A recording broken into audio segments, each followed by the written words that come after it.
Bonjour, aujourd'hui petite vidéo rapide pour parler de la différence entre kubectl apply, kubectl create et kubectl replace. Donc direction, la ligne de commande. Donc je suis sur un cluster Kubernetes où il n'y a pas grand chose qui tourne et je vais donc créer un déploiement avec un kubectl apply. Alors simplement, quand on veut faire un kubectl apply, généralement, donc on fait kubectl apply -f et derrière on met un fichier YAML.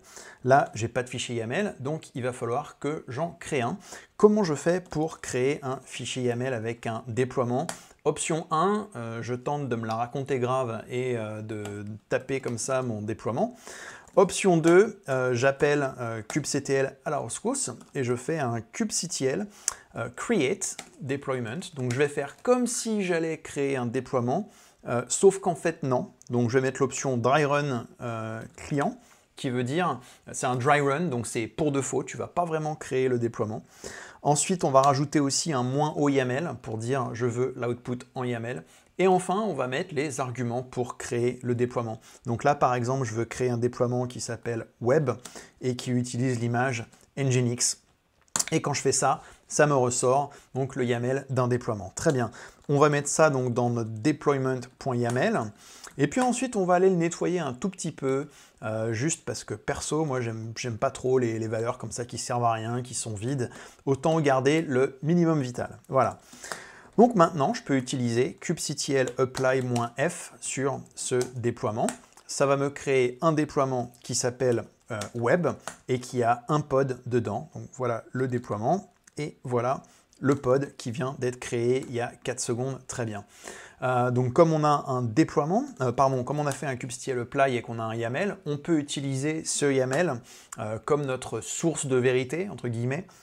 C'est-à-dire que quand je veux faire des modifications, par exemple un petit scale-up, je vais le faire ici, là, je vais mettre réplica 3, et puis ensuite je refais un apply, et là il va me dire configure. Il me dit ouais, j'ai vu que tu as fait des changements, donc j'applique les changements. Vous voyez que si je refais un apply alors qu'il n'y a rien qu'à changer, il me dit unchanged, inchangé, il n'y a rien qu'à changer. Très bien. Alors, en revanche, si je fais un kubectl create, là, on va se manger une erreur, parce que le create, lui, il va créer les objets uniquement s'ils n'existent pas déjà. Alors, vous vous demandez peut-être, c'est quoi l'intérêt?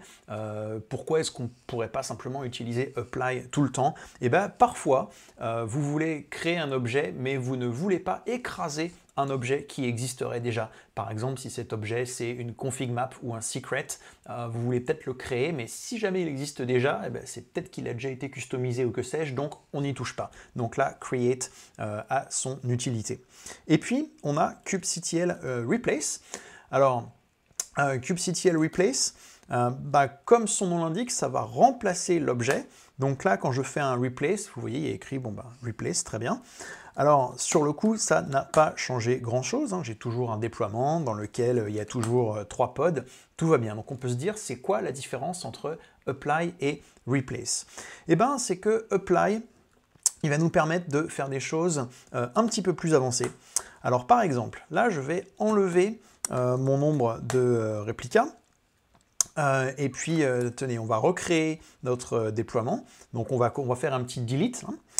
Alors, je pourrais faire un kubectl delete deployment web, mais comme vous le savez peut-être, je peux aussi faire un kubectl delete -f. Et à ce moment-là, il va détruire tous les objets qui sont référencés dans ce YAML. Peu importe leur configuration exacte, hein, il va juste aller chercher les kind et les noms des objets et tout dézinguer. Voilà. Alors, maintenant, recréons, donc on confirme que le déploiement est parti, voilà, plus de pod, très bien. Alors maintenant, on va recréer avec kubectl apply. Et là, ce qui va être intéressant, c'est que dans mon déploiement, notez bien, hein, j'ai enlevé le nombre de réplicas. Donc quand il m'a recréé mon déploiement, il m'a créé un déploiement avec un pod, très bien. Et maintenant, si je fais un scale avec kubectl scale, alors imaginez que là, c'est pas moi qui fais un scale à la main, mais un autoscaler qui a vu qu'il y avait plus de charges sur le service et qui du coup, hop, scale up. Donc je fais un kubectl scale de mon déploiement, je lui mets 3 réplicas, très bien. Et maintenant, quand je fais un apply, il va toucher à rien. Parce qu'en fait, comme j'ai pas mis l'information de scaling dans l'YAML, et ben il se dit, bah, on va pas toucher à cette information de scaling. En revanche, si je change autre chose dans mon déploiement, par exemple, si je dis là, allez, j'ai vu les talks de Kelsey Hightower dans lesquels il explique qu'il ne faut pas utiliser l'image latest, parce que l'image latest, on ne sait jamais trop sur quoi ça pointe, donc on va être explicite, on va mettre l'image Nginx 1.17, et puis ensuite on va faire un apply. Donc là, il me dit configured. Alors, je me retrouve effectivement avec l'image 1.17.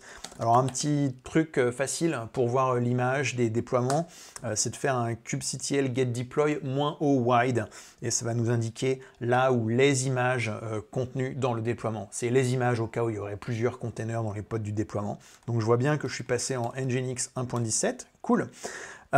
Et j'ai toujours 3 pods. Donc quand j'ai fait mon apply, il a touché uniquement aux paramètres qui avaient été changés dans l'YAML. Donc ça me permet justement d'avoir un peu plus de finesse qu'avec un replace, parce que oui, avec replace, là, quand je vais faire un kubectl replace -f deployment.yaml, il va me remplacer mon déploiement avec ce qu'il y a dans l'YAML, et donc il va reprendre les valeurs par défaut, y compris la valeur par défaut pour le scaling, et je me retrouve donc avec un seul pod. Alors kubectl replace, honnêtement, on s'en sert pas souvent.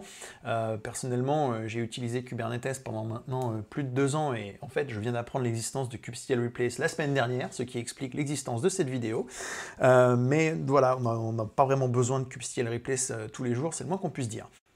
Si cette petite vidéo vous a plu, dites-le nous. Partagez-la et dites-nous aussi sur quel sujet vous voulez qu'on fasse nos prochaines vidéos. Notez aussi qu'on organise des formations. Ça se passera en juin. On va faire des formations à distance sur Kubernetes, sur Docker, en mode bootcamp, donc en partant des bases, mais aussi en allant sur des sujets assez avancés.